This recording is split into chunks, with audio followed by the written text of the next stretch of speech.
Entonces, los tejidos linfoides son todas aquellos tejidos y células que forman parte de la respuesta inmunitaria. Entonces, la respuesta inmunitaria es todos los mecanismos que nos permiten estar protegidos en contra de agentes externos que pueden ser patógenos, pero que no solo pueden ser patógenos, sino algunas otras moléculas que no son bióticas e incluso que no son seres vivos pueden generar la activación de la respuesta inmunitaria. Estos mecanismos son de respuesta, dependen de células y tejidos.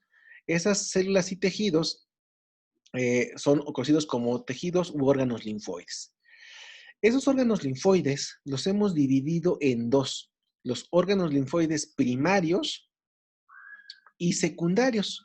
A los primarios se les llama también órganos centrales, mientras que a los secundarios se les llama órganos periféricos. Entonces, el nombre de primarios en realidad proviene del hecho de que en los órganos linfoides primarios es donde se producen las células de la respuesta inmunitaria. Y es decir, ahí es donde se producen tanto los linfocitos, los monocitos y todos los que ya vimos en hematopoiesis, es donde se producen, es en los órganos linfoides primarios o centrales, que son la médula ósea, como ya vimos, pero también el timo. Ahora, eh, de los órganos linfoides secundarios o periféricos, es donde las células de la respuesta inmunitaria se activan. Ahí es donde la respuesta inmunitaria se activa. Entonces, mientras que en los órganos linfoides primarios se producen, en los secundarios se activan. Los secundarios tenemos los ganglios linfáticos, el vaso y el tejido linfoide asociado a mucosas, o MALT, por sus siglas en inglés. Entonces, recuerden ustedes que que cuando vean siglas y los van a ver durante todo el tiempo que trabajen con inmunología o tengan una clase de inmunología, todas las siglas están en inglés. Entonces, lo único que tienen que hacer, pues, es realmente leerlas a la inversa, ¿no? Tejido linfoide asociado a mucosas. Pues así de sencillo. Vamos a comenzar, en el caso de la médula ósea, pues ya hablamos de ellas, ¿no? Que ahí se producen las células y que, eh, además de que ahí se producen las células, ahí maduran pues, mediante la hematopoiesis. Pero además de eso, vamos a ver que ocurre en otro sitio la maduración. El, Esto ocurre en el timo. En el timo es un tejido linfoide que está conformado por varias capas. Esta glándula del timo tiene una estructura bastante particular, es una estructura que aparece temprano durante el desarrollo, se aumenta de tamaño y conforme vamos envejeciendo disminuye de tamaño. Este timo eh, tiene una capa externa conocida como corteza y una capa interna conocida como médula, la médula del timo. Entonces, pues ustedes pueden ver que este timo, si nosotros usamos un corte, se ve de esta manera. En el timo, que se divide en corteza y médula, ocurre la maduración de qué linfocitos. Si se llaman timo, ¿de qué linfocitos creen que ocurre la maduración en este órgano? Sí, Los T, linfocitos muy bien. T. Pues de ahí viene el nombre. Es linfocitos T de timo. Estos linfocitos T se producen hasta el nivel de precursores y progenitores en la médula ósea, pero cuando llegan a estar casi maduros, llegan a este sitio, al timo, migran al timo y ahí terminan de madurar. ¿Cómo llegan? Llegan mediante señales químicas que se conocen como quimiotaxis y llegan a este sitio. Ahora, ya sabiendo que los linfocitos T maduran en el timo, ¿cuál sería el sitio de maduración, creen ustedes, de los linfocitos B? ¿El vaso o el hígado? El vaso. Suena Sí. lógico que sea el vaso porque vienen de B, ¿no? Pero en Ujú. realidad los linfocitos B maduran en la médula ósea. Ahí es Mm, donde ocurre la maduración. Y el nombre del linfocito B viene de cuando se estudió, se descubrieron en aves, y en aves esos linfocitos B maduran en la bursa de Fabrizio, que es un órgano que solo las aves tienen. Entonces, nosotros no tenemos bursa de Fabrizio, pero para referencia, pues más o menos los linfocitos B maduran en bone marrow, o sea, en médula ósea, y también de ahí viene el B. Los linfocitos B maduran en la médula ósea, mientras que los T maduran en el timo. Ahora, en el timo ocurre un fenómeno bien particular que se llama selección positiva y selección negativa. Como ya habíamos visto, los linfocitos T deben de reconocer a las células que son extrañas y eliminarlas, matarlas. Lo que hacen es reconocer a una célula infectada por un virus y la matan. O reconocen una célula cancerosa y la matan. Ahora, esos linfocitos T deben de ser capaces de reconocer lo propio de lo extraño. Es decir, saber qué células son suyas y qué cosas no son suyas. Este es lo que ocurre en el timo. En el timo ocurre esta maduración. Es decir, hay quienes llaman al timo la universidad del timo porque aquí es donde la célula T aprende qué es lo que tiene que eliminar. Este proceso se llama selección positiva y selección negativa. El linfocito T se le enseña qué es propio y qué es extraño. Esto ocurre gracias a que hay unas células en la estructura del timo, vean aquí, que rodean a los timocitos. Los timocitos son las células T inmaduras. Y estos timocitos son rodeados por células epiteliales que les enseñan. Se hace una prueba, es un reto. Entonces, en esta universidad, estas células epiteliales son las maestras y lo que hacen es enseñarles al linfocito T qué es lo propio y lo extraño. Lo primero que hacen es enseñarles partes de los tejidos del cuerpo. Digamos que estas células epiteliales viajan por todo el cuerpo recogiendo fragmentos de hígado, de riñón, de vaso, de músculo y de hueso, y después les enseñan al linfocito B, digo T, estos fragmentos. Entonces, primero le enseñan el fragmento. Si la célula T no ataca al fragmento del cardiomiócito, al fragmento del corazón, entonces la célula vive. Y por eso es selección positiva. Todos aquellos que no atacan a lo que es propio, viven. Selección positiva.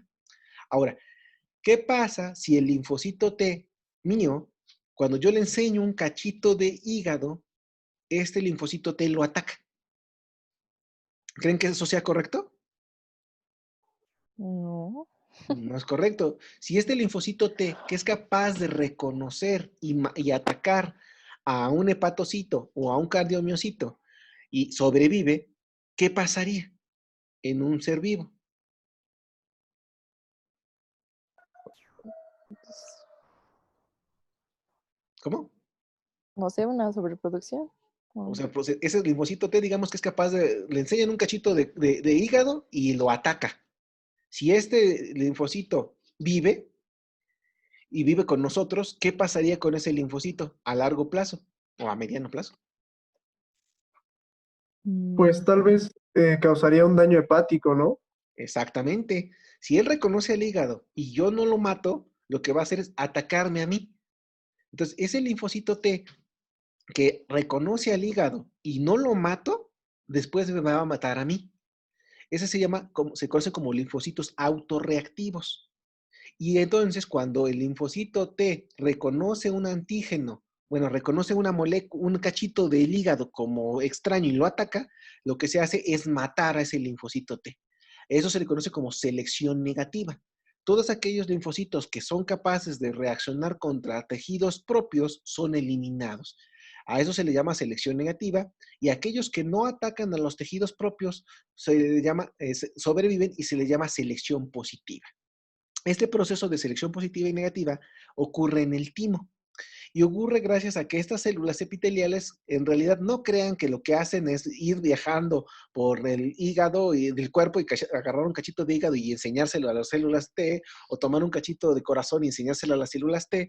No hacen ese proceso. Eso es reducir el fenómeno. Lo que ocurre es que estas células que les enseñan a los linfocitos T qué es lo propio y lo extraño, usan un factor de transcripción que se llama aire.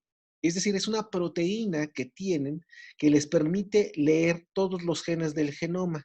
Esas células son bien particulares, son células que son capaces de expresar proteínas que solo usan los cardiomiocitos, que solo usan los hepatocitos, que solo utilizan las células de tejido renal. Entonces, ese factor de transcripción las hace unas células súper poderosas, pero lo que hacen es tomar ese poder y enseñarles fragmentos de proteínas hepáticas o proteínas cardíacas o proteínas renales o musculares o óseas a estos linfocitos T inmaduros. Los ponen a prueba. Y entonces, es una prueba de qué tan fieles son esos linfocitos T. Si los linfocitos T muestran que son fieles y no atacan a lo propio, los dejamos vivir, selección positiva.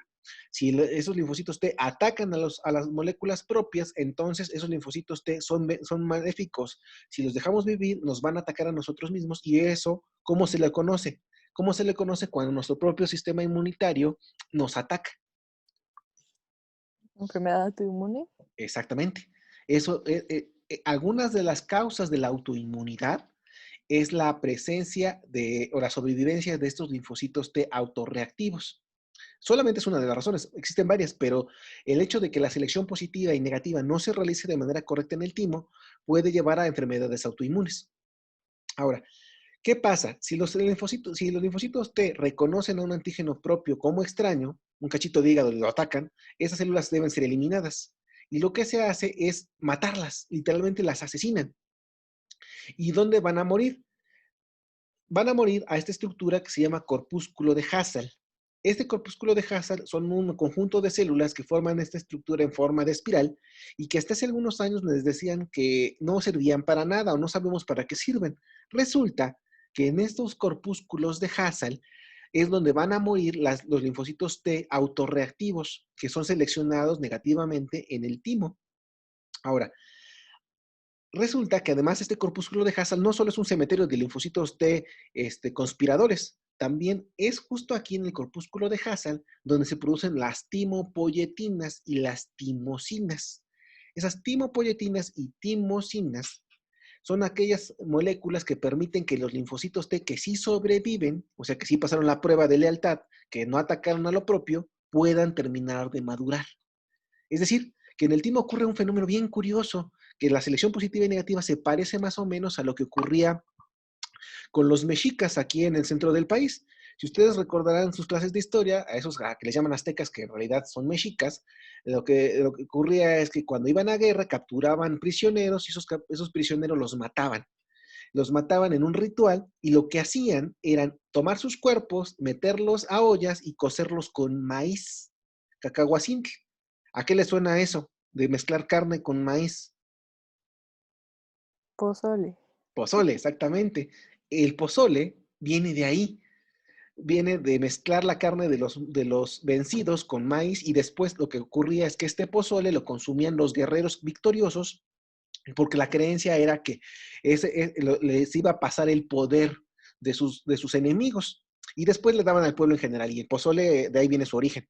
Entonces, pero en el timo ocurre exactamente lo mismo. Aquellos que son vencidos porque no pasan la prueba de lealtad van a morir al corpúsculo de Hassall y ahí se produce las timopoyetinas y las timosinas que se requieren para que los linfocitos T que sí pasan la prueba, es decir, que no atacan a lo propio, puedan terminar de diferenciarse.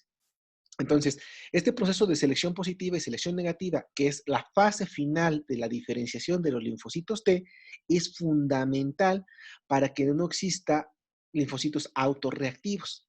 Y este es el sitio de maduración de los linfocitos T. En cambio, los B ocurre ese mismo proceso muy parecido, ocurre en la médula ósea, pero en los linfocitos, pero en el caso de los linfocitos B. Entonces, este proceso es muy relevante porque los linfocitos T terminan de madurar ahí. Hay individuos que presentan mutaciones, por ejemplo, en el síndrome de George, los individuos presentan una deleción en el cromosoma 22 y cuando presentan esta deleción, un gen necesario para el desarrollo del timo desaparece. Estos individuos tienen una deleción y por lo tanto son atímicos. Si son atímicos, ¿qué célula ya no va a terminar de diferenciarse? ¿Células T o cómo? Los linfocitos T. Y si ya no hay linfocitos T, ¿qué ya no va a tener el individuo? Pues inmunidad ya va a afectar a su sistema inmunológico. Ya Exactamente. no va a tomar. Son pacientes inmunodeficientes. A estos niños se les llaman niños burbuja. Y de hecho hay una película Si ustedes la quieren ver, se llama El niño de la burbuja, y es una película en la que hablan de un paciente con este síndrome de DiGeorge, y no tiene respuesta inmunitaria. Estos niños, si se les para enfrente una bacteria, se mueren, no pueden tener contacto físico. Se les da de beber bebida esterilizada, comen comida esterilizada, viven en un ambiente estéril, no pueden tener contacto con otro ser vivo. Entonces, pues pueden ver la película para que vean las características de estos individuos, y pues se las spoileo porque ya es una película vieja. Si ustedes creen que no se puede morir de amor, en esa película se demuestra que sí. Entonces, porque el protagonista de la película, que tiene síndrome de DiGeorge y que no puede tener contacto físico, se enamora de una chica. Y entonces, ¿qué creen que va a hacer? Se sale de su burbuja, ¿no? Se sale de su burbuja y se infecta y se muere. Entonces, spoiler. Pero verla, está divertida la película. Ahora, ¿qué importancia tiene el hecho de que descubramos que el timo permite la diferenciación y maduración de los linfocitos T, y que hay pacientes que tienen esta deficiencia del timo y son atímicos? Pues resulta que hemos reproducido este fenómeno del síndrome de DiGeorge en seres experimentales. Entonces, si el paciente con síndrome de DiGeorge tiene una lesión en el cromosoma, en un cromosoma, y esto le hace que no tiene timo, y como no tiene timo, no tiene linfocitos T, pues resulta que esto puede ser utilizado como un modelo. O sea, el paciente es inmunodeficiente. Eso es una inmunodeficiencia primaria que nos vamos a ver más adelante. Pero resulta que no podemos replicar en un individuo. Ustedes aquí ven dos ratones, un ratón bonito y peludito de color blanco y un ratón desnudo. Este ratón desnudo es un ratón, se llama Notskit, es un ratón de experimentación. Lo que se hizo fue volarle exactamente el mismo gen que pierde el paciente con DiGeorge. Y entonces este individuo, curiosamente, el mismo gen que permite el desarrollo del timo, que es un gen que regula células epiteliales, como ya no están ese gen que permite esas células epiteliales, el timo ya no está, y como ya no está, pero el paciente es inmunodeficiente, pero además de regular el proceso de generación del timo, ese gen regula la formación del folículo piloso. Entonces, el ratón que le quitamos ese gen, además de que no tiene timo, está pelón. Entonces, este ratón es un ratón inmunodeficiente, porque le volamos el timo. Entonces, este ratoncito no tiene sistema inmunológico. Y, por ejemplo, nosotros que trabajamos con cáncer, si yo tomo 1 millón de células cancerosas, chicos, y se las inyecto a ustedes, a cualquiera de ustedes, ¿creen que puedan desarrollar un tumor o el cáncer del cual les inyecté las células? Tal vez no, ¿Por qué no? porque tenemos células que atacan, Exactamente. células extrañas. Ujú. Exactamente. Si yo les inyecto células cancerosas y se las pongo en circulación, 1 millón de células, ustedes tienen linfocitos T que van y matan esas células cancerosas, las eliminan. Y lo hemos hecho, o sea, pues tomamos un tumor, por ejemplo, yo lo hice con cáncer cervicouterino, tomamos un tumor de cáncer cervicouterino, lo disgregamos, tomamos 1 millón de células y se las inyectamos a un ratón como este, el blanquito. Al ratón no le pasa nada. Lo pueden seguir hasta que se muere y nunca le va a salir un tumor. ¿Por qué? Porque tiene respuesta inmunológica, tiene linfocitos T que matan células cancerosas. Este ratón Notskit, yo le inyecto 10,000 células cancerosas y el ratoncito en una semana tiene un tumor. Esos ratones se utilizan para estudiar cáncer y se obtuvieron a partir de estudiar a pacientes con síndrome de DiGeorge que tienen alteraciones en el timo. Ahora, el timo alcanza su tamaño máximo en la pubertad y más o menos hasta los 35 años ya ha decaído prácticamente en su tamaño. O sea, ya en un individuo de mi edad, ya el timo prácticamente se ha reducido muchísimo, y ya solo a 65 años se conserva solo el 2% de este tejido. Se vuelve un tejido fibroso, decae con la edad, disminuye de tamaño y lo que queda fibroso y ya no tiene función. Esto es un misterio bastante curioso porque si aquí se diferencian los linfocitos T necesarios para la respuesta inmunológica, entonces, si se va disminuyendo con la edad, ¿qué pasaría con el conteo de linfocitos T a lo largo de la vida? Disminuye. Exactamente. Ahora, si los linfocitos T disminuyen conforme vamos envejeciendo y los linfocitos T matan células infectadas por un virus y células cancerosas, ¿qué pasará con nosotros? ¿A qué hacemos más susceptibles conforme vamos envejeciendo? Pues enfermedades, cualquier bacteria, virus. Virus y también a la presencia de tumores. Si ustedes analizan la presencia de tumores en general, estos se disparan a partir de los 65 años en cualquier tumor. Aparecen o son más frecuentes en pacientes mayores de 65 años. Y esto es en parte porque los linfocitos T van disminuyendo con la edad. Ahora, ¿por qué no desaparecen por completo si a partir de los 35 años ya prácticamente el timo solo queda el 20% de su tejido? No entendemos cómo, pero parece que existen otros órganos linfoides periféricos donde los linfocitos T pueden terminar de madurar. Esa es una teoría. La otra es que los linfocitos T que se necesitan para el resto de su vida maduran durante los primeros años de vida y se resguardan en otros órganos. No sabemos cuál es la realidad, pero la realidad es que los linfocitos T van disminuyendo con la edad y que estos nos hacen más propensos a ciertas enfermedades conforme nos vamos haciendo viejos.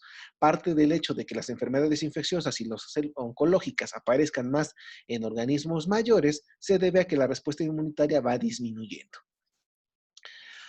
Ahora, la médula ósea ya revisamos que ahí maduran, ya revisamos cómo ocurre la hematopoiesis, pero debemos saber que los linfocitos B van a madurar ahí por completo y ocurre un proceso parecido al de la selección positiva y negativa, pero en linfocitos B, donde células le presentan cuáles son los antígenos propios y le dicen, a esto no lo debes atacar, y si alguna de ellas es subleva y quiere atacar a lo propio, se elimina. Esta muerte es una muerte programada. ¿Cómo le llamamos a la muerte celular programada, chicos? Apoptosis. Muy bien, esta muerte ocurre por apoptosis. Ahora, pasemos a los órganos linfoides periféricos. En el caso del sistema linfoide, el sistema linfoide se conforma por un sistema de vasos y capilares linfoides que van comúnmente cercanos a los vasos sanguíneos. Todos los días, más o menos, nada más por existir, de todos sus vasos sanguíneos, muchachos, se sale agua. Esos vasos sanguíneos no son perfectos. No crean que los vasos sanguíneos de su cuerpo son mangueras perfectas que no tienen ningún poro. En realidad, los vasos sanguíneos eh, tienen zonas cribadas, es decir, tienen agujeros, tienen poros. Y solo por existir, cada 24 horas de sus vasos sanguíneos se les salen más o menos 2.9 litros de plasma que pasa a los tejidos. Y en los tejidos se conoce ahora como líquido intersticial. Ahora, ¿qué pasa si todos los días se les salen 2.9 litros de líquido a los tejidos? ¿Qué pasaría si ese líquido se quedara ahí? ¿Qué pasaría con los días? Pues inflamaría, o Muy no bien. sé. Normalmente sí, es la respuesta. Pensamos inflamarlo, ¿no? Ahora, inflamar es un proceso mucho más complejo. En realidad, si han visto a los individuos, a todos nos ha pasado, ¿no? Un familiar que está recostado durante muy largos periodos de tiempo porque está encamado, porque tiene una enfermedad crónica, ¿y qué le pasa a sus extremidades, a sus brazos y a sus piernas? O cuando comen mucha sal, Se hincha. se Sufre un hinchan. proceso de edema. Exactamente, Juan. Ujú. Se edematizan. Ese edema es la acumulación de líquido intersticial. Entonces, para que no ocurra este fenómeno de acumulación de líquido intersticial, y en el caso de los pacientes encamados, ocurre porque el líquido se mueve gracias al movimiento muscular. Cuando ustedes mueven sus músculos, lo que hacen es mover la linfa. Si no hay movimiento, esa linfa se acumula y ocurre edema. ¿Cómo ocurre que este líquido se va? Pues resulta que este líquido que está aquí pasa a los vasos linfáticos. Los linfáticos capturan este líquido y permiten que el líquido viaje a través de estos vasos de retorno a través de todo el cuerpo y de regreso después a la circulación. Esto permite que el líquido se recupere, pero eso no es la única función. O sea, aparte de que evitan que nos edematicemos y que recogen los desechos del cuerpo y recuperan nutrientes, estos vasos linfáticos, si se dan cuenta, es un muestreo. Estoy llevando restos del tejido a la circulación. Son un sistema para recuperar moléculas extrañas que estén en los tejidos. ¿Por qué? Porque ustedes van a ver aquí, en esta imagen, todos estos son vasos linfáticos. Los vasos linfáticos van recogiendo líquido de todos los tejidos, pero entre este canal de linfáticos hay pequeños ganglios linfáticos. Esos ganglios linfáticos están dentro, a través de todo el sistema linfático, y ustedes verán aquí que esos pequeños puntitos son pequeños ganglios linfáticos que están entre este sistema linfático. Ahora, ¿cómo viaja el líquido? El sistema linfático no tiene un corazón que mueva ese líquido, muchachos. O sea, el sistema circulatorio tiene el corazón que bombea, una bomba que hace que el líquido de la sangre se mueva. Pero en el caso de la linfa no existe no existe un corazón que mueva la linfa. ¿Cómo ocurre? Resulta que los linfáticos tienen esta estructura. Vean, son como pequeñas válvulas. Cuando el líquido, la linfa que está aquí, se presiona, si yo muevo el músculo, ese músculo presiona esta cavidad, pequeña cavidad, mueve el líquido a la siguiente, y cuando quiera regresarse ese líquido, esta válvula se cierra y no puede regresarse. Entonces, evita el retroceso. Cuando me vuelvo a mover mi músculo, ahora presiono aquí y este líquido se mueve a la siguiente fase. Entonces, así voy moviendo mi linfa. Esa es la razón por la cual si ustedes dejan de moverse, no hay movimiento, empieza a acumular este líquido, esta linfa, y entonces genera edema. Ahora, este líquido se va moviendo por este drenaje linfático, pero se atraviesa en pequeños ganglios. Esos ganglios, muchachos, son como pequeños filtros. Si se dan cuenta, lo que ocurre aquí es que la linfa viaja y va a pasar a través de este ganglio linfático gracias a los pequeños vasos aferentes. Entonces, hay varios vasos aferentes que llegan a un ganglio linfático. Estos entran al ganglio. Este ganglio tiene forma de frijol, nos va a decir la literatura que tiene forma de frijol, y en el ganglio llegan todos los líquidos provenientes del filtrado de la linfa. Si se dan cuenta, todo el líquido de todos los tejidos va a terminar llegando aquí. Y aquí entran varios vasos aferentes, y aquí ocurre que este filtro busca cuáles son los antígenos o las moléculas extrañas o los patógenos que llegan desde los diferentes tejidos. Esos órganos linfoides secundarios se caracterizan, entre ellos los ganglios, por tener folículos. Y en general los secundarios se dividen en no capsulados y capsulados. Los no capsulados son el tejido linfoide asociado a pulmón, el tejido linfoide asociado a mucosas, el tejido linfoide asociado a piel, el tejido linfoide asociado al sistema respiratorio, etc. Y los capsulados son los ganglios linfáticos y los vasos. Entonces, si se dan cuenta que están los ganglios linfáticos, el vaso, y estos de aquí son los órganos linfoides asociados a mucosas. Todos, chicos, todos, tienen folículos linfoides. Esos folículos linfoides, aquí lo ven en la imagen, son estructuras que se encuentran dentro del ganglio, ¿va? Hasta el momento lo que hemos visto es que el líquido que viene del intersticio viaja a través del sistema linfático y llega a un ganglio. Esos ganglios, muchachos, contienen dentro de ellos folículos, y estos folículos están formados en su gran parte por linfocitos B. Son linfocitos B que son linfocitos B inmaduros. Es decir, ya saben lo que tienen que hacer, pero aún no han visto a la molécula extraña, ¿va? Para fines de esta clase ahorita llamaremos a la molécula extraña antígeno. Entonces, un antígeno es cualquier molécula extraña para nuestro cuerpo. Entonces, el linfocito B es virgen, y así se llama, no estoy inventando el nombre, es virgen hasta que conoce al antígeno. Y es virgen porque no sabe del mal ni del bien, ella nunca ha sido tocado por la mano del hombre, no conoce al antígeno. Esos linfocitos B son así, vean, rodeados y formando un folículo. Están formados en gran cantidad por linfocitos B. Esos folículos se dividen en dos, folículos primarios y folículos secundarios, ¿va? Estos de aquí que ven aquí son folículos primarios y están formados solo por linfocitos B vírgenes. Ya maduraron, pero no conocen del bien ni del mal, no han sido tocados. Ahora, ¿qué pasa? La respuesta inmunológica, muchachos, no ocurre en circulación. Siempre nos han vendido la idea, y si ustedes ven los videos les dicen que los linfocitos van a reconocer en la sangre al patógeno y lo van a atacar en circulación y van a generar anticuerpos. Y eso no ocurre. En realidad, ocurre dentro de los órganos linfoides secundarios. Ahí es donde ocurre la respuesta inmunológica. Ahí es donde las células reconocen al patógeno y al antígeno. Entonces, ahí lo reconocen y tiene una lógica. Por ejemplo, si a mí me da un ataque cardíaco, un infarto en la calle, y entonces lo que tendríamos que buscar es un cardiólogo, ¿no? Bueno, no un cardiólogo muy particular, un, un urgenciólogo en realidad.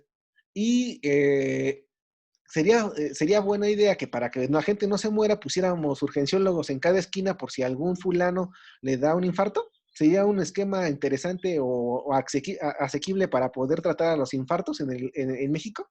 Tener un cardiólogo y un urgenciólogo en cada esquina. Pues no. No. Entonces, ¿nosotros qué hacemos? ¿Qué se hace en el mundo para saber a dónde ir cuando tenemos un problema de salud? ¿Qué tenemos?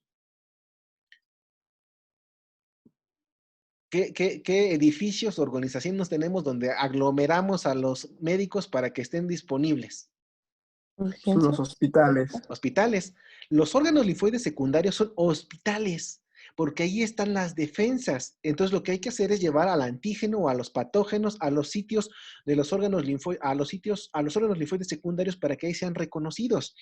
Entonces, los linfocitos B que están aquí son linfocitos B vírgenes, no conocen de antígeno. Entonces, el sistema linfático llama al Profe, antígeno. perdón, es que Ujú, tengo una pregunta. Es que había sí, dicho que eso, bueno, son linfocitos B maduros, ajá, o sea, que no se maduraron en la médula ósea y viajan ahí directamente a los ganglios, no, ¿o bueno, cómo? son linfocitos B maduros, pero Ajá. vírgenes. Ese fue un error mío. Son linfocitos B ya maduros, pero son vírgenes. O sea, ya Ah, maduraron, ya están listos para todo, pero aún no conocen al antígeno. y Entonces, van directamente a los ganglios, entonces. exactamente. Los linfocitos B maduran en la médula ósea y después migran a los ganglios, al vaso y a los órganos linfoides periféricos en general, pero viajan maduros, pero son vírgenes, aún no conocen al Ah, antígeno. ok. Y llegan ahí por citosina. Hay quimiosinas. Las quimiosinas son mensajes químicos que les dicen cómo llegar. Son más o menos como migajas de pan. Entonces han escuchado del cuento de Hansel y Gretel, ¿no? Entonces, donde dejan migajas de pan para saber cómo regresar. Bendita buena idea poner migajas de pan en un bosque donde hay animales. Pero aquí son más inteligentes. Las quimiosinas les dicen a los linfocitos B que tienen que llegar aquí. Y así llegan, pero aunque ya están maduros, no conocen antígeno. ¿Va? Sí, Ok, gracias. de nada. Esos linfocitos B son vírgenes. Y es más o menos como en las facultades. En las facultades gringas, ustedes han visto las películas, hay casas facultades, ¿no? Y hay cuartos específicamente de las facultades donde meten a los estudiantes de primer semestre. Esos estudiantes de primer semestre, aunque ya están maduros fisiológicamente, aún son vírgenes. Bueno, digamos que aún son vírgenes. No hacen fiestas, acuérdense de su primer semestre. No hacen fiestas, son tranquilos, están espantados y llegan a estudiar a su casa. Así ocurre en las facultades de Estados Unidos. Los primeros alumnos de primer semestre son vírgenes y tienen su cuartito. Esos cuartitos se llaman folículos primarios porque están formados solamente por linfocitos B inmaduro, B vírgenes. En inglés son naive. Ahora, ¿qué pasa cuando un estudiante de último semestre llega a ese cuarto de primer semestre a alterarlos? Lo que hace, pues es que llega ahí y hace un desastre y ahora los compañeritos de primer semestre se vuelven un desastre. ¿Por qué? Porque les quita los vírgenes. Y así ocurre. Suena terrible, pero así ocurre. ¿Qué pasa? Cuando un antígeno llega a través de un vaso linfático aferente aquí, una vez atravesando la cápsula del ganglio, se encuentra con una célula dendrítica. La célula dendrítica es una célula chismosa, como su vecina que siempre se entera de cuántos novios tiene, novias tiene, a qué hora llegan. Así la dendrítica. La dendrítica, digamos que es una célula chismosa. Entonces, la célula chismosa lo que hace es tragarse el antígeno y lo primero que hace es correr el chisme. Va corriendo a un folículo primario y con el folículo primario lo que hace es enseñarles el antígeno. y cuando les enseña el antígeno, muchacho, les quita lo vírgenes. Entonces, ahora, ¿cuál es una de las consecuencias de perder la virginidad si no tienen un control adecuado, muchachos? ¿Cuál puede ser una de las consecuencias? Bueno, no pensamos en enfermedades de transmisión sexual, pero una de las consecuencias de perder la virginidad si no se cuidan, ¿cuál es? ¿Embarazo? El embarazo. Pues, ¿qué creen que pasa? Que cuando la dendrítica le quita lo virgen a los linfocitos B que están en el folículo primario, estas se empiezan a dividir como locas. Se dividen tanto que vean aquí, se vuelve un folículo secundario y lo que ocurre es que el centro es oscuro. Si ustedes leen los libros de histología, les van a decir que el folículo secundario se caracteriza por tener un centro oscuro. Y si lo ven en uno de microscopía electrónica, les van a decir que son electrodensos. Y uno dice, ¿y eso qué significa? Pues que tienen tantas células que se ve bien oscuro ahí. ¿Qué son? Son linfocitos B en orgía. Una vez que la célula dendrítica llega y les quita los vírgenes, se empiezan a dividir como locos y se vuelven linfocitos B maduros. Esos linfocitos B maduros y ya diferenciados y ya activados, porque lo que cambia es las activa, se empiezan a transformar en células plasmáticas o plasmocitos. Y los plasmocitos son máquinas terribles de producir inmunoglobulinas. Entonces, estos folículos van a empezar a volverse secundarios y ese centro oscuro se llama centro germinal. Cuando un folículo tiene centro germinal, ya es un folículo secundario. Eso indica que el tejido ya estuvo expuesto al antígeno. Entonces, lo que ocurre es que los linfocitos B se empiezan a producir en grandes cantidades, pero enormes cantidades, y empiezan a producir grandes cantidades de anticuerpos. Esos anticuerpos salen del ganglio a través de un vaso linfático eferente, un único vaso linfático eferente, y ese vaso linfático eferente suelta los anticuerpos que llegan a la circulación de nuevo sanguínea gracias al drenaje linfático, y esos anticuerpos viajan en circulación para atacar a cualquier otro patógeno que se parezca al que le presentaron.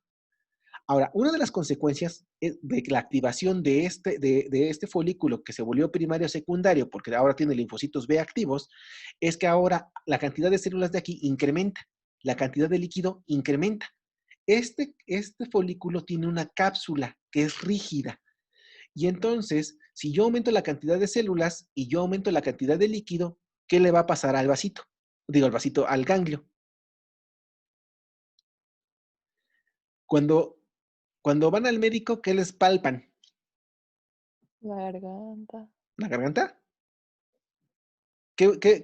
Durante la auscultación de un paciente que se les ausculta cerca del cuello, Juan? Se explora los ganglios linfáticos. Los ganglios linfáticos. ¿Qué vas a buscar en los ganglios? ¿Cómo deben de estar? Si tú presumes que tiene un proceso infeccioso. Pues si hay un proceso infeccioso van a estar erematizados, o sea, inflamados. Y Exactamente. uh-huh. Y depende de la zona, ¿no? Si los encuentras cercanos al cuello, empieza a ser una infección cercana. Si los encuentras inguinales, empieza a ser una infección cercana. Si los encuentras axilares, presentas en una infección cercana al tejido donde están aumentados de tamaño. Entonces, si lo que ocurre es que estos folículos aumentan la cantidad de células y la cantidad de líquido, lo que pasa es que este ganglio se pone hipertrófico, aumenta su volumen. Ahora, decir que está inflamado en realidad es distinto. Inflamación, vamos a ver, es un proceso mucho más complejo. Y inflamado significaría que tiene una infección y que aquí hay un proceso de ataque. En realidad, un ganglio linfático está, como dijo Juan, bien edematizado o está hipertrófico y aumenta de tamaño porque tiene un montón de células B que están produciendo anticuerpos y están produciendo anticuerpos a lo bestia. Entonces, por eso aumenta de tamaño. Entonces, cuando palpan los médicos y exploran, lo que buscan es un ganglio aumentado de tamaño. Ahora, ese ganglio, normalmente que está hipertrófico, ¿debe de doler o no debe de doler, Juan? Si es un proceso infeccioso. Pues si está inflamado, sí duele. Duele. Y si está aumentado de tamaño, duele. Y si es doloroso, significa que es un proceso infeccioso. Ahora, si no duele, ¿en qué pensamos? Que es un proceso neoplásico. Exactamente. En un proceso neoplásico puede haber hipertrofia de un ganglio, pero no hay dolor. Entonces, ¿esto cómo se explica? Porque normalmente el patógeno va a entrar a través de un vaso aferente y va a generar un crecimiento que ocurre desde el interior del ganglio, porque hay linfocitos B que se activan. Una célula cancerosa, muchachos, no siempre llega al ganglio directamente a través de un vaso eferente, o a veces se sale y lo que hace es crecer alrededor del ganglio. La inervación, o sea, los nervios que llegan a este ganglio están pegados a la cápsula. Si el crecimiento es interno, presionan esos nervios y eso duele. Pero en un proceso metastásico, una célula cancerosa puede llegar al ganglio y comenzar a crecer alrededor del ganglio. Por lo tanto, no presiona la cápsula, por lo tanto, no genera dolor. Ahora, sí, pensamos en un proceso oncológico, pero no siempre. También un ganglio puede estar hipertrófico y no doler y no ser cáncer. Tampoco se empiezan a hacer alteraciones mentales cuando, tengo una bolita aquí, ya me dio cáncer. No, tranquilos, puede haber otros procesos, ¿va? Pero en general, la historia que nos interesa en este caso, que es de la inmunología, la presentación de un antígeno, la activación de la respuesta inmunitaria en un ganglio ocurre porque el antígeno llega a través de un vaso linfático eferente, llega y una dendrítica lo captura, llega a un folículo primario, les presenta el antígeno, los linfocitos B se activan, les quitan los vírgenes, se diferencian, más bien se activan, se vuelven células B, se vuelven plasmáticas, las plasmáticas producen grandes cantidades de anticuerpo y los anticuerpos salen del ganglio a través del vaso linfático eferente y llegan a la circulación. Y así se monta una respuesta inmunitaria. Entonces, así es como ocurre la producción de anticuerpos. Entonces, esto es lo que estamos esperando, por ejemplo, ahorita en este caso que estamos en una maldita pandemia por la cual estamos en casa todos, esperamos que el virus llegue, gracias a que lleguen restos del virus aquí, una dendrítica lo capture y genere una respuesta inmunitaria. Eso es lo que estamos esperando. La respuesta no ocurre en circulación, ocurre en un ganglio linfático. Ahora, este ganglio linfático pues, se divide en varias fases, ¿no? Corteza, paracorteza, médula. Los folículos primarios y secundarios se encuentran en la corteza y ahí es donde se pueden encontrar los folículos. Después en la paracorteza ya hay células más maduras, o sea, los linfocitos ya activados se encuentran en la paracorteza y en la corteza están los linfocitos B inmaduros, ¿va? Y todo aquello que se produce en este ganglio linfático, pues sale a través de un vaso eferente. Ahora, en la corteza hay linfocitos B y dendríticas y hay folículos primarios y secundarios. En la paracorteza, pues hay cordones corticales y linfocitos T. También hay linfocitos T. Estos se encuentran principalmente en la paracorteza. Y en la médula, pues está poblado por células linfoides y sobre todo células plasmáticas. Esto es lógico, porque si dan cuenta, el antígeno llega por aquí, lo capturan las benditas células dendríticas, después activan en la corteza los linfocitos B y estos producen anticuerpos y se vuelven células maduras o plasmáticas y esas las encontramos ya en la médula. Entonces todo está ordenado. La histología es bastante particular, pero la razón de la histología es justamente por el proceso de activación linfocitaria. ¿Va? Ahora, el vaso. El vaso, en el caso anterior, el ganglio filtra el líquido proveniente de la linfa. O sea, todo el líquido intersticial que pasa a los vasos linfáticos todos pasan a través de un ganglio. Entonces, lo que hace es ser un filtro para la linfa. Todo antígeno, toda bacteria, todo virus, patógeno que entra a través del tejido y del linfático va a llegar a un ganglio. Entonces, mientras que en el vaso va a ocurrir el filtrado, pero de los antígenos o bacterias que entran a través de la circulación sanguínea. O sea, el vaso es más o menos lo mismo que un ganglio, pero que filtra la sangre. Entonces, por ejemplo, si ustedes se colocan una inyección intravenosa y esa maldita aguja que estaban utilizando estaba infectada, estaba sucia, o la otra persona, ustedes se inyectan un patógeno o una bacteria a través de la circulación. El vaso es el que lo recibe. Este es un órgano ovoide, más o menos 150 gramos de peso en el adulto. Está en la parte alta del lado izquierdo de la cavidad abdominal, en el hipocondrio izquierdo, y se riega a través de una sola arteria esplénica. Este bendito vaso tiene una estructura bastante particular. También tiene una cápsula que forma estas estructuras conocidas como trabéculas. Pero algo importante para nosotros es que se divide en dos tejidos. Conoce como pulpa roja y pulpa blanca. La pulpa roja es pulpa roja porque tiene un color rojo y la pulpa blanca se conoce como pulpa blanca porque tiene un color blanco, ¿va? La pulpa roja, bueno, el vaso, en general el vaso cumple dos grandes funciones. Una es la función inmunológica, que es filtrar todos los antígenos provenientes de la sangre periférica, como no es el ganglio, pero en la sangre. Si se dan cuenta, tenemos dos filtros en su coche, tienen filtros de gasolina y tienen filtros de aceite. Aquí es lo mismo. Tenemos algo que filtra la linfa y algo que filtra la sangre. Los ganglios filtran la linfa y el vaso filtra la sangre. La primera función importante entonces es el filtrado y reconocimiento de todos los patógenos o antígenos que se encuentran en la sangre periférica. Mientras que la otra función del vaso es la destrucción de los eritrocitos viejos. Sus eritrocitos viven más o menos 120 días, dice un libro, pero es mentira. Los 120 días, un eritrocito de 120 días es un eritrocito matusalénico, no llegan ahí, viven menos. Pero, ¿dónde van a morir? El vaso es un tejido donde van a morir los eritrocitos ya viejos y se mueren, curiosamente, en la pulpa roja. Esa pulpa roja es roja porque ahí van a morir los eritrocitos y mueren en parte gracias a que hay células que se tragan ahí a esas células viejas, que son macrófagos. Hay macrófagos dentro del vaso que se tragan a los eritrocitos viejos, pero también se mueren porque el vaso tiene vasos sanguíneos muy delgaditos y ahí se mueren los eritrocitos, ¿va? Entonces, en la pulpa roja, ahí es donde se destruyen los eritrocitos viejos. Y la pulpa blanca es donde ocurre la activación de la respuesta inmunológica de los antígenos que van en sangre, ¿va? Ahora, una de las consecuencias o algo que debemos relacionar, por ejemplo, y que ocurre en muchos pacientes, muchos individuos, van a escuchar que les hacen esplenectomía o que pierden el vaso. En los incidentes de tránsito, por ejemplo, de motocicleta, lo más común, y automovilísticos, es común que se estalle el vaso y entonces tienen que retirar los restos. La gente cree que esto es un procedimiento sencillo y en realidad es un procedimiento bastante complejo.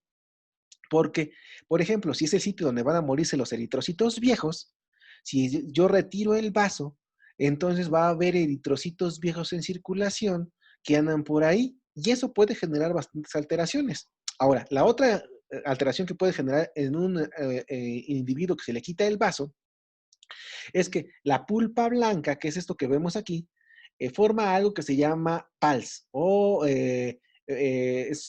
vaina linfática periarteriolar. Este PALS, que pues estos son las siglas en inglés, está formado por linfocitos y tiene folículos. Y es la historia muy parecida al ganglio. Tenemos folículos primarios y secundarios. Entonces, a través del vaso sanguíneo llegan los antígenos que llegan a la pulpa blanca que forma esta vaina linfática periarteriolar. Ahí hay macrófagos y dendríticas. Ambas son células chismosas. Son células presentadoras de antígeno. Cuando reconocen algo extraño, se lo tragan y van corriendo a los folículos primarios. Ahí le quitan lo virgen a los linfocitos B de estos folículos. Los linfocitos B se activan, se vuelven plasmáticas y las células plasmáticas producen anticuerpos que salen del vaso a la circulación. Entonces, si se dan cuenta, la historia es básicamente la misma que en el ganglio, pero aquí en lugar de filtrar linfa, filtramos sangre. La sangre entra al vaso, pasa a través de la vaina del PALS o la pulpa blanca o la vaina linfática periarteriolar y una vez ahí, un macrófago o una dendrítica reconoce al antígeno, se lo traga y va y se lo enseña a los linfocitos de un folículo primario. Ven, aquí está el folículo primario. Una vez que lo activan, este se vuelve secundario porque le quitan lo virgen, los linfocitos B empiezan a proliferar, forman un centro germinal y ese centro germinal representa una orgía de linfocitos B activándose, diferenciándose en células plasmáticas y produciendo anticuerpos. Se producen anticuerpos que pasan del ganglio a la circulación y de la circulación lo que van a estar es buscando a un patógeno idéntico al cual le presentaron al inicio. Entonces, así es como se activa la respuesta inmunitaria. O ocurre en un ganglio o ocurre en el vaso. No ocurre en circulación. La activación va a ocurrir en alguno de estos órganos linfoides periféricos. Ahora, si yo les dije que quitarle el vaso a un individuo va a tener como consecuencia que no va a tener los eritrocitos viejos, no se mueren, la otra que va a ocurrir es que estos individuos que se les quita el vaso, se les hace una esplenectomía, son inmunodeficientes parciales. Tienen una inmunodeficiencia a cierto grado.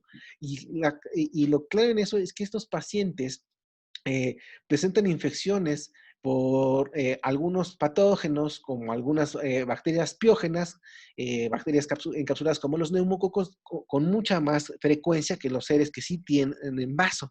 Entonces, retirar el vaso no es algo trivial. En general, se generan problemas hematológicos y problemas inmunológicos. Entonces, el vaso es un órgano muy importante. Ahora, la otra parte es que, pues, ya cubrimos dos sitios, ¿no? La linfa y la sangre. Pero no todo el cuerpo es linfa o sangre. Entonces, hay sistemas, hay células de la respuesta inmunológica, por ejemplo, en la piel. Debajo de su piel, del epitelio de la piel, hay otra piel que tienen, que está formada por células de la respuesta inmunitaria. Habíamos visto que la célula chismosa que lleva la información es la dendrítica. Debajo de toda su piel, tiene unas células conocidas como células dendríticas o células de Langerhans. Las células de Langerhans son células dendríticas de piel. Prácticamente debajo de toda su piel tienen estas células dendríticas chismosas que viven ahí felices. Se les llama dendríticas porque la primera persona que las vio que tienen esta forma como de estrellita, como formando dendritas.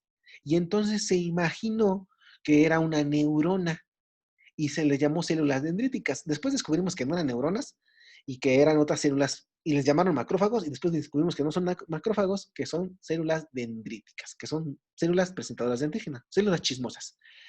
Entonces las células chismosas que están debajo de su piel, cuando se generan un rasguño, por ejemplo, se cortan, se raspan, se pican con una aguja, una bacteria que entre es reconocida por la célula dendrítica. La dendrítica se la traga y corre.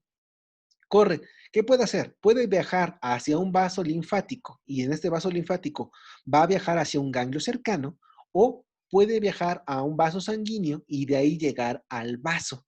Pero eso no solo puede hacer eso. Resulta que debajo de la piel tienen linfocitos T y B.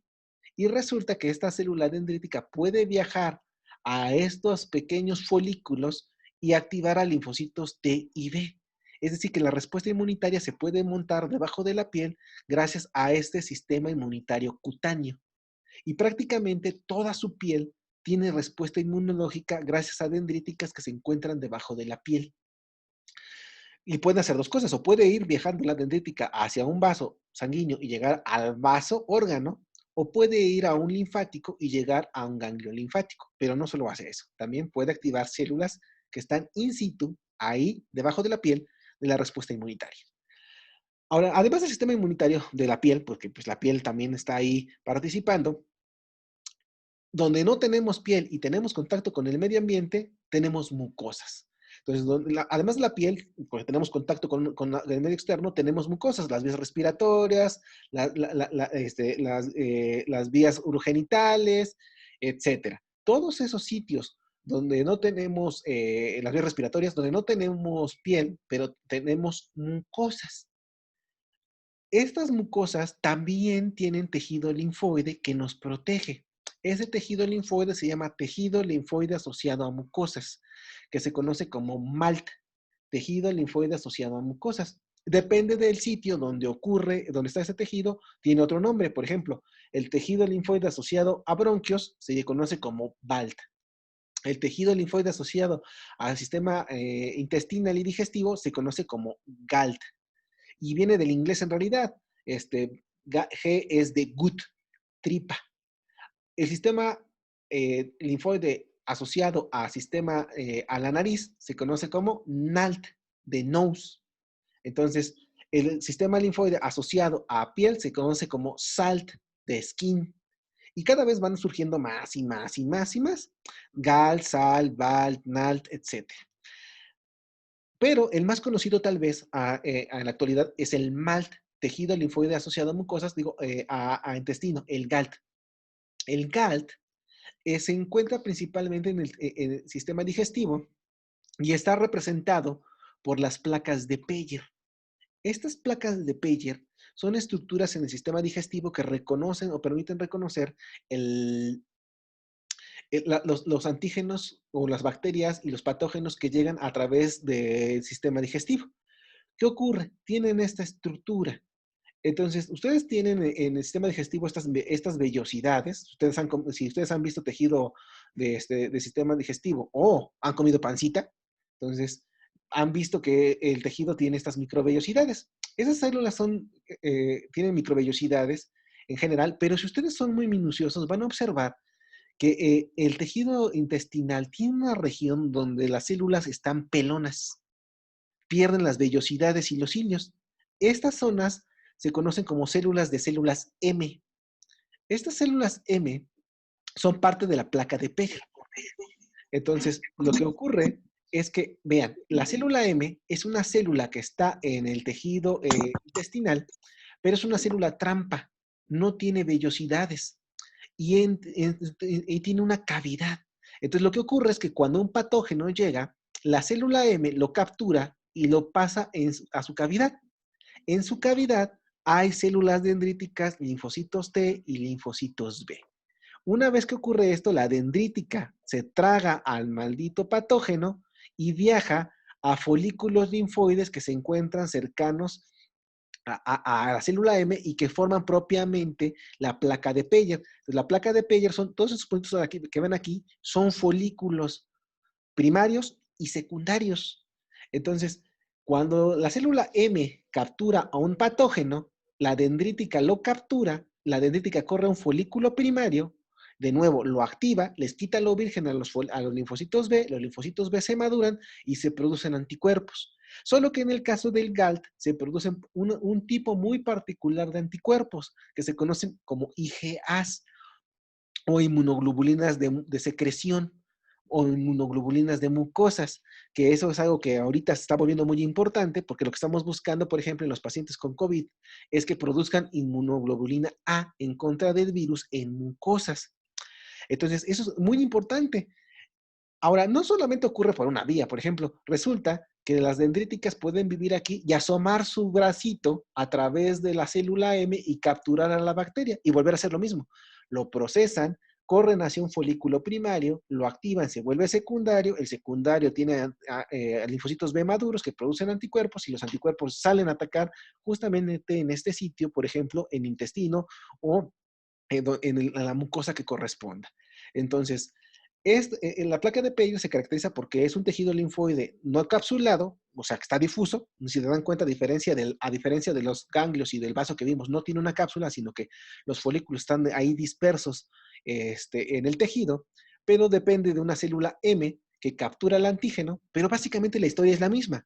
Como en el ganglio o como en el vaso, una dendrítica reconoce el antígeno, viaja hacia un folículo primario, lo activa, se vuelve secundario, el secundario desarrolla un centro germinal, que es una orgía de linfocitos B y linfocitos T, que producen anticuerpos, esos anticuerpos pasan a circulación en el caso del vaso, pasan al linfático en el caso de un ganglio, o pasan a la luz del intestino en el caso de la placa de Peyer.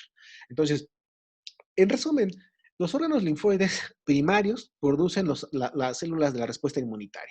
Los linfocitos B, los T, las dendríticas, los macrófagos, todas esas células. Ahí terminan de madurar. Los linfocitos B maduran en la médula ósea, mientras que los T terminan de madurar en el timo. La maduración de ambas comprende la selección positiva y la selección negativa, es decir, matar a los que nos podrían reconocer a nosotros mismos y nos generan una enfermedad autoinmune y dejar que sobrevivan a aquellos que reconocen a moléculas extrañas, pero a nosotros no. Esos linfocitos T y B viajan a los órganos linfoides periféricos, que son los ganglios linfáticos, el vaso o el tejido linfoide asociado a mucosas, y en ellas la respuesta siempre es la misma, o más bien siempre ocurre bajo el mismo mecanismo. El antígeno llega a través del vaso linfático o del vaso sanguíneo o a través de la luz intestinal y es reconocido por una célula dendrítica que viaja a un folículo primario, lo activa, se vuelve secundario, el secundario genera células plasmáticas y linfocitos T maduros y activados que generan anticuerpos y esos anticuerpos o pasan a la circulación sanguínea o pasan a la linfa o pasan a la luz intestinal o a la luz de la mucosa que estemos hablando y ahí generan una respuesta inmunitaria.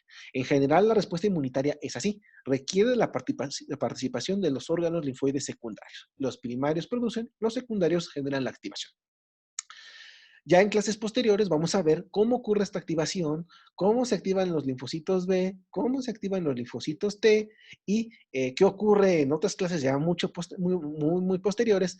¿Qué pasa cuando sobreviven estos malditos linfocitos T autorreactivos? ¿Cómo generan una respuesta autoinmune? Etcétera. Entonces, hasta este punto sería todo en esta clase. La parte de órganos linfoides primarios y secundarios y hematopoiesis.